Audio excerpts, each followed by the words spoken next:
Chicken puchero! Let's cook! Tuturo ko sa inyo kung paano iluto ito. Luto Kapampangan at sobrang sarap. Kaya kung wala kang maisip na ulam, subukan mo itong ulam natin na chicken puchero for today's videos. Kapag nanay ka na, napakasarap sa pakaramdam. Nakasama mo yung mga anak mo sa pamamalengke at natutulungan ka nila. Lalo na kapag may mga binili kami, sila na yung nagbubuhat. Sobrang sipag naman talaga ng mga anak ko at mababait. Lalo na yung panganay ko. At eto na nga, nakauwi na nga kami at magulo na yung buhok ng baby ko dahil naalis niya lalaga yung ipit niya.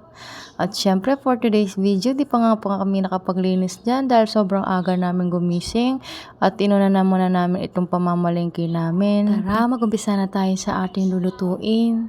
Bago nga ang lahat, ay gumawa muna ako ng aswiti oil dyan at pagkatapos sunod na natin pipirituin yung saging saba. Kung napapansin ninyo, kulay orange kasi nga inuna natin yung aswiti oil.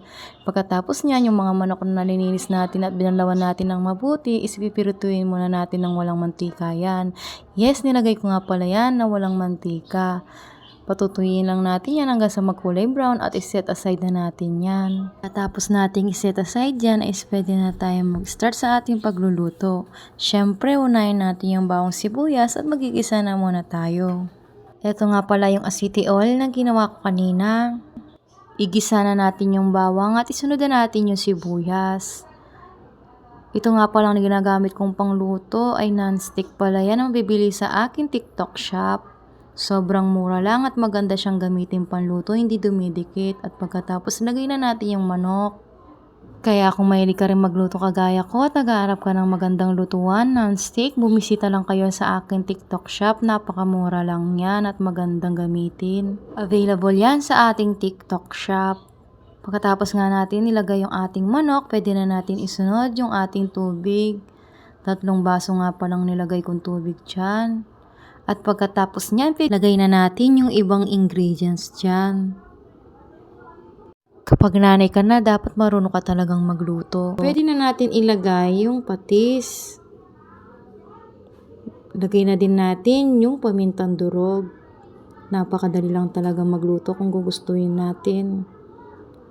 At maglalagay din tayo ng chicken nor cubes. Hahaluin lang natin ito. At lalagay na natin yung ating tomato sauce.